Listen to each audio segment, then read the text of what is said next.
Olá, bem-vindos a mais uma troca de ideias por aqui.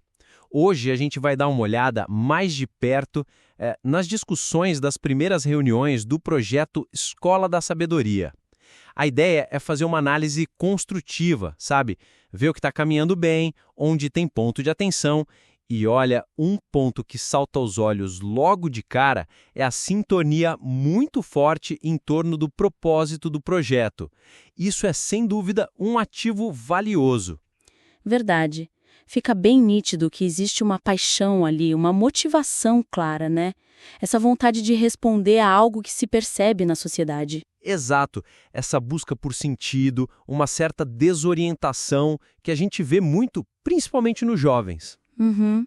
E soma-se a isso o desejo de crescimento espiritual, ligado aos valores cristãos, espíritas, e o comprometimento pessoal mesmo, né? Cada um trazendo sua bagagem, suas habilidades. Sim, a gente vê isso naquelas ideias da oficina escola, no uso da tecnologia para buscar sabedoria, no valor que dão para os momentos de aprendizado juntos.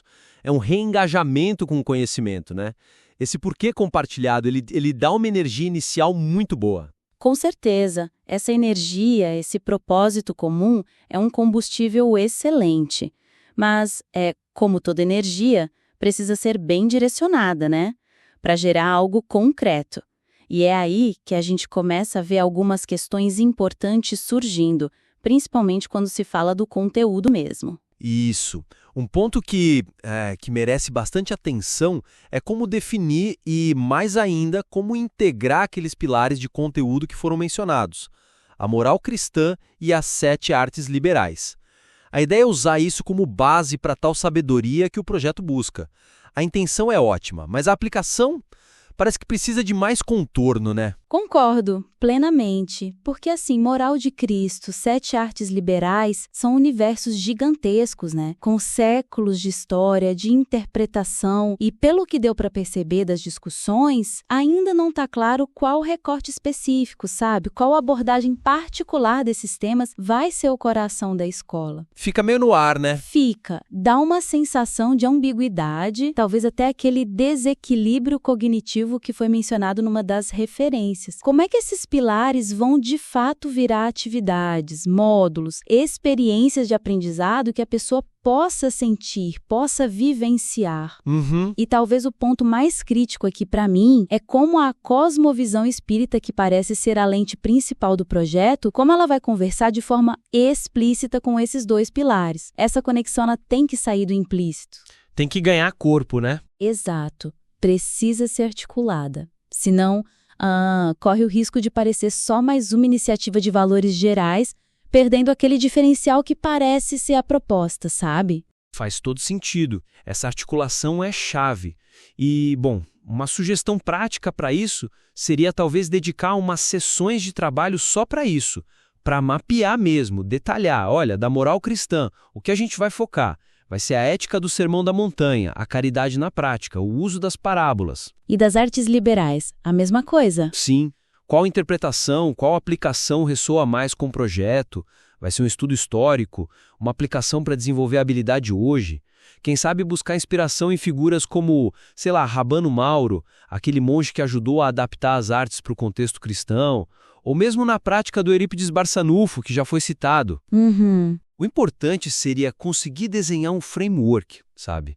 Talvez até algo visual, que mostre como essas peças, moral cristã, artes liberais, visão espírita, se encaixam, se complementam e juntas formam a proposta de valor da escola.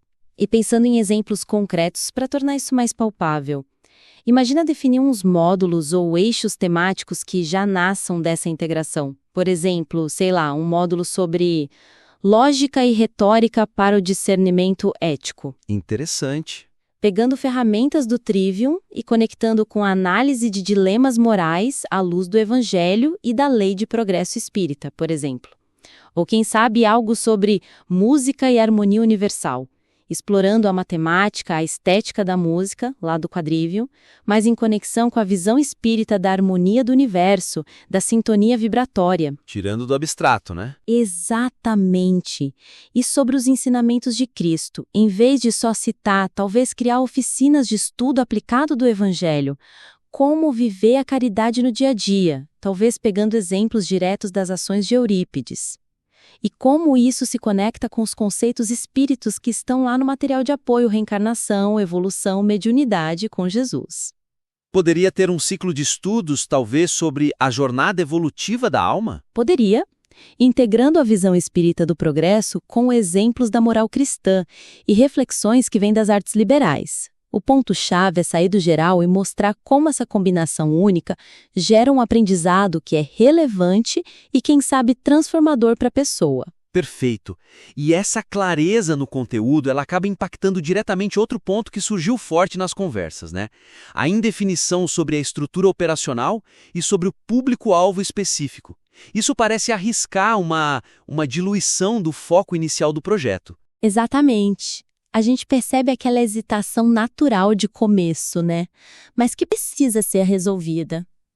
Vai começar online, vai ser híbrido, os grupos vão ser por idade ou por interesse. Essa do interesse parece legal, inclusiva. Parece, né? Soa democrático. Mas na prática, os desafios pedagógicos podem ser enormes. Imagina, num mesmo grupo, seja online ou presencial, como você atende às necessidades e usa a linguagem adequada para uma criança de 8 anos, super curiosa, mas com desenvolvimento cognitivo próprio da idade, e um adulto de 30 com outra vivência, outras questões, talvez até um ceticismo diferente. Complica a dinâmica, né? Muito. E como um dos participantes bem colocou, o quê da oferta, o conteúdo, a experiência ainda está um pouco difuso. E se o quê não está claro, fica muito difícil desenhar o como, a estrutura, a metodologia de um jeito eficaz. E principalmente como atrair e engajar o público certo. Quem exatamente a escola quer alcançar, né? Isso. Tem que ir além do pessoas buscando propósito ou almas perdidas. É preciso detalhar um pouco mais. Qual perfil de pessoa vai realmente se conectar e se beneficiar desta abordagem específica que a escola quer construir? Para tentar resolver essa questão da estrutura e do público, talvez fosse muito produtivo investir um tempo para criar algumas personas de estudantes. Boa ideia. Não precisa ser muitas, talvez 2 ou 3. Perfis detalhados daquele participante ideal que a escola imagina atrair agora, nesse começo. Quem é essa pessoa, o que motiva ela, que tipo de experiência ela está buscando, quais os desafios dela hoje. Isso ajuda a tornar o público mais real, mais concreto. E junto com isso, definir de forma mais clara o produto inicial. Qual vai ser o carro-chefe para começar? Uma oficina específica? Um ciclo de palestras com diálogo? Um grupo de estudos focado em um tema? Tendo o conteúdo mais amarrado, como a gente falou antes, e essas personas mais claras, aí as decisões sobre a estrutura ficam mais fáceis, mais embasadas. Exato. Talvez começar online seja mesmo o mais viável e escalável no início, né?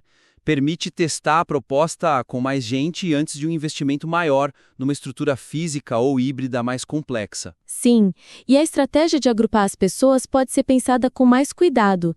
Talvez combinar o interesse com algum critério de, maturidade, momento de vida, para garantir uma certa coesão nos grupos. E esses passos podem ser bem práticos mesmo. Criar as personas, como você disse, dar nome, idade, contexto, motivações, até possíveis barreiras. Outro passo seria desenhar um esboço de um módulo piloto online. Tema central, vindo da integração dos pilares, duração, como vai ser a interação, o que se espera que o participante leve dali. Isso torna a oferta mais tangível, né? Com certeza. E sobre o agrupamento, em vez de só interesse, talvez pensar numa conversa inicial rápida, um questionário simples, só para entender melhor o momento da pessoa e sugerir o grupo mais adequado. Ajuda a dinâmica a fluir melhor. E a ideia do lançamento em fases que você mencionou faz sentido. Começar online, talvez com foco em jovens adultos que já têm mais autonomia no digital. Isso, coletar feedback, ajustar, ganhar experiência e só depois pensar em expandir para outros públicos, como crianças ou para o presencial na oficina escola. Começar pequeno para crescer com mais segurança. Ótimo. E já que a gente falou em metodologia, isso nos leva a um quarto ponto, que é interessante porque é, ao mesmo tempo, uma oportunidade gigante e um desafio considerável. Qual seria? A intenção muito clara de usar uma pedagogia ativa, colaborativa, fugindo no modelo tradicional de aula, sabe? Isso apareceu forte nas discussões. Ah, sim. Essa busca por uma abordagem mais engajadora, né? Inspirada na oficina escola, em figuras como Eurípides e na crítica aos métodos mais passivos. Isso é um diferencial potente. Sem dúvida. Valorizar a construção junto, o diálogo, aprender fazendo, usar ferramentas colaborativas para organizar, são pontos muito positivos e super alinhados com o que se busca hoje em educação. É uma chance real de inovar. Definitivamente. Mas essa visão inspiradora, ela traz o desafio da consistência, do alinhamento, como garantir que essa pedagogia ativa e colaborativa realmente aconteça em todos os grupos com diferentes facilitadores, ainda mais se parte for online. O risco existe. Como foi apontado naquela pesquisa sobre o Barçanufo, o risco é cair numa confusão ideológica. A boa intenção não vira prática eficaz ou aquela abordagem mais liberal, menos rígida, acaba virando falta de estrutura para o aprendiz. Falta clareza, né? Exato. Manter o foco e a coerência pedagógica exige um esforço intencional. E aqui, a sugestão seria investir em formalizar um pouco esses pilares pedagógicos. Mesmo que seja de forma leve, orgânica, talvez documentar os princípios centrais que vão guiar as práticas da escola. Beber nas fontes que já inspiram o projeto, né? Eurípides, talvez Pestalozzi, via Kardec, a própria filosofia da educação espírita e traduzir isso num conjunto de diretrizes. Diretrizes claras e práticas para quem for facilitar os encontros. Isso, enfatizando como promover o aprendizado ativo, como estimular o diálogo respeitoso, como valorizar a bagagem de cada um e, ponto crucial, como integrar as perspectivas espirituais de forma natural nos temas. E usar aquelas ferramentas colaborativas, o Canvas, a planilha, não só para planejar, mas para ir refinando o modelo, né? Com base no que está funcionando ou não. Exatamente. Um espaço vivo para registrar aprendizados e ajustar a rota continuamente. Excelente pontos. E para deixar ainda mais concreto, a gente poderia pensar em exemplos como, sei lá, criar um breve manifesto pedagógico da Escola da Sabedoria, algo que inspire e sirva de referência interna. Legal. Outra ideia, desenhar uns modelos flexíveis para sessões, sejam online ou presencial, que já tenham embutidos momentos de interação, troca em grupo pequeno, atividade prática, reflexão, para garantir que não vire só palestra. E reuniões regulares de alinhamento para a equipe de facilitadores, né? Para trocar experiência, aprender junto, construir essa cultura pedagógica compartilhada. Fundamental. E talvez o mais importante, desde o começo, implementar formas simples de ouvir os participantes. O que gostaram, o que ajudou a aprender, onde sentiram dificuldade, usar essa escuta para calibrar a abordagem o tempo todo. Isso, essa ideia de um ciclo contínuo. Ação, reflexão, ajuste, envolvendo todo mundo, facilitadores e participantes. Parece ser a chave para dar vida a essa pedagogia inovadora de forma consistente. Perfeito. Então, para a gente amarrar as ideias principais dessa nossa análise aqui sobre as reuniões iniciais do projeto Escola da Sabedoria, Vamos lá. vimos que a paixão, o propósito comum, são uma base excelente, um motor inicial muito forte. Isso é ótimo. Mas para avançar, é crucial solidificar o conteúdo, definir e principalmente integrar a moral cristã e as 7 artes liberais com a visão espírita, para que isso vire experiências de aprendizado únicas, concretas. Destacamos também a necessidade de clareza na estrutura e no público. Definir melhor o que se oferece e para quem, antes de detalhar demais o como. Isso ajuda a focar, a comunicar melhor a proposta e evita dispersar energia no início. E, por último, a gente reconheceu a grande oportunidade na visão pedagógica ativa, colaborativa, mas ressaltamos que ela exige cuidado, né?